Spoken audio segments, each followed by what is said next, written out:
പിണറായി സർക്കാരിന്റെ പോലീസ് വളരെ വ്യത്യസ്തമായ ഓപ്പറേഷനുകൾ, നീക്കങ്ങൾ, മഞ്ഞ കാർഡുകളും ചുവപ്പ് കാർഡുകളും, വേഷം മാറി റെയ്ഡുകൾ, ഇങ്ങനെ പല കാര്യങ്ങളുമുണ്ട്. വേഷം മാറി റെയ്ഡ് നടത്തുന്നതിൽ പ്രഗത്ഭൻ സാക്ഷാൽ ഋഷിരാജ് സിംഗ് ആണ്. സിംഗം ഏതു കാലത്തെയും പോലെ വീണ്ടും സിംഗമാകാനുള്ള പരിപാടിയിൽ തന്നെ. എക്സൈസ് കമ്മീഷണർ ആയതോടെ കള്ളുഷാപ്പുകളിലും ബിയർ പാർലറുകളിലും ഏതു സമയത്തും സിംഗത്തെ പ്രതീക്ഷിക്കാം. റെയ്ഡിന് പോകും മുമ്പ് വിശദമായ പാട്ട് കച്ചേരികളും നടത്തും എന്നു മാത്രം. എക്സൈസ് കമ്മീഷണറായ ശേഷം നടത്തിയ അമ്മാതിരി പാട്ടുകളിൽ ശ്രദ്ധേയമായ ഒന്നാണിനി. പഴയ ഒരു പാട്ടാണ്. നമ്മുടെ നക്ഷത്രങ്ങൾ ആരെയോ ഭാവഗായകനാക്കി.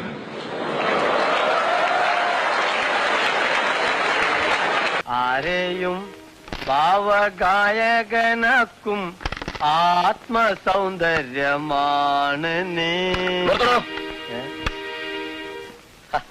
അവന്മാരെ വിട്, നിങ്ങൾ പാടുന്നതാണ് കേട്ടാ. ആരെയും ഭാവഗായകനാക്കും ആത്മസൗന്ദര്യമാണോ നീ. നമ്മൾ പൂമിൽ മുന്നിൽ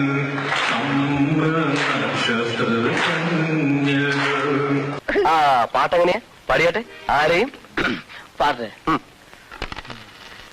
ആരെയും ഭാവഗായകനാക്കും ആത്മസൗന്ദര്യമാണ് നീ. ഒരു കലാകാരനവന്മാര് വളരാൻ വിടില്ലല്ലോ. സാർ എന്തിനാ എന്നെ വിളിപ്പിച്ചേ? കഴിഞ്ഞ ഓണത്തിനിറങ്ങിയ ആനവായിൽ അമ്പഴങ്ങ എന്റെ വായി കുമ്പളങ്ങ എന്ന മിമിക്രി പാരഡി കാസറ്റ് താനല്ലേ പുറത്തിറക്കിയത്? അതെ. നല്ല സെയിൽസ് ആയിരുന്നല്ലേ? ഏകദേശം ഒരു 1,00,000 അടുത്ത് പോയിട്ടുണ്ട്. Very good very good. ഈ ഓണത്തിന് ആ കാസറ്റിന്റെ 2ാം ഭാഗമായ എന്റെ വായിൽ മത്തങ്ങ നിന്റെ വായിൽ ചേന ഞാൻ പുറത്തിറക്കും.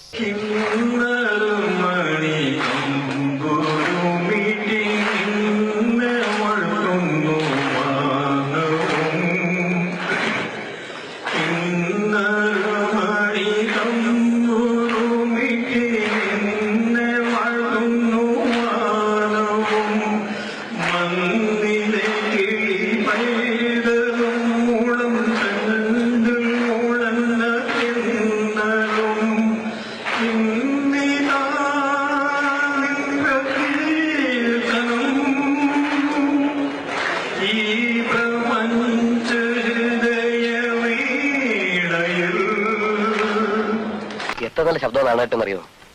സത്യമായിട്ട് ഒന്നുകൂടി ഒന്ന് ശരിയാവാൻ 2-3 ദിവസം അടുപ്പിച്ച് പാടിയാൽ മതി, ശരിയായിക്കോളും.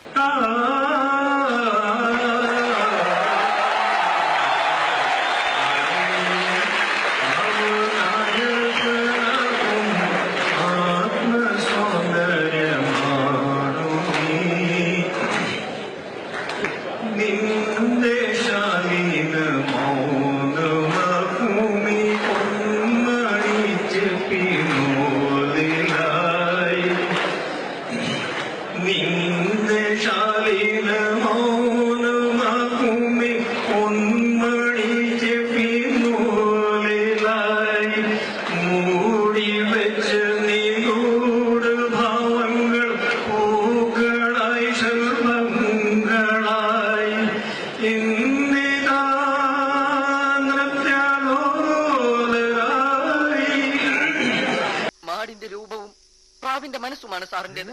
സാറൊരു മാടപ്രാവാണ്. അമ്മയില്ലാത്ത ഒരു കുഞ്ഞിന്റെ വേദന എനിക്ക് മനസ്സിലായി. ആ വേദന ഉൾക്കൊണ്ടുകൊണ്ട് കേരളത്തിൽ അങ്ങോളം ഇങ്ങോളമുള്ള അമ്മയില്ലാത്ത കുഞ്ഞുങ്ങൾക്ക് വേണ്ടി ഞാനൊരു താരാട്ട് കമ്പോസ് ചെയ്യും. അമ്മിഞ്ഞ ഗാനങ്ങൾ. അവിഞ്ഞ ഗാനങ്ങളോ? അവിഞ്ഞ ഗാനങ്ങൾ അല്ലടോ, അമ്മിഞ്ഞ ഗാനങ്ങൾ. ചിക്കുപുക്ക് ചിക്കുറയിലെ കലങ്കത്ത് പാരി സ്റ്റൈലേ. ട്യൂൺ കിട്ടി ഇനി ലീവ് എടുത്ത് കമ്പോസ് ചെയ്താൽ മതി. വെറുതെ പാട്ടുപാടി പാട്ടിലാക്കുന്ന പോലീസുകാരനല്ല സിംഗമെന്ന് നാട്ടുകാർക്കറിയാം. പുളിച്ചു നാറിയ എക്സൈസ് വകുപ്പിൽ കമ്മീഷണർ എന്ന നിലയിൽ രണ്ടും കൽപ്പിച്ചുള്ള പോരാട്ടമാണ് ജനം പ്രതീക്ഷിക്കുന്നത്. രാഷ്ട്രീയത്തിനപ്പുറത്ത് സിംഗം വലവിരിക്കുമോ എന്നതാണ് ചോദ്യം. അതിന് കഴിഞ്ഞാൽ സിംഗത്തിന് മാത്രമല്ല എക്സൈസ് മന്ത്രി ടി.പി. രാമകൃഷ്ണനും നല്ല പേരുണ്ടാക്കാം. പി.കെ. ശശിമാർ മാത്രം പോരല്ലോ, ടി.പി. രാമകൃഷ്ണന്മാരും നാട്ടിൽ വേണമല്ലോ. നല്ല പേരുണ്ടാക്കാൻ ശ്രമിക്കുന്നവർ അങ്ങ് കേന്ദ്രത്തിലുമുണ്ട്. ബി.ജെ.പിയുടെ നല്ല പേര് ഒരിടവേള കൂടി കഴിഞ്ഞ്.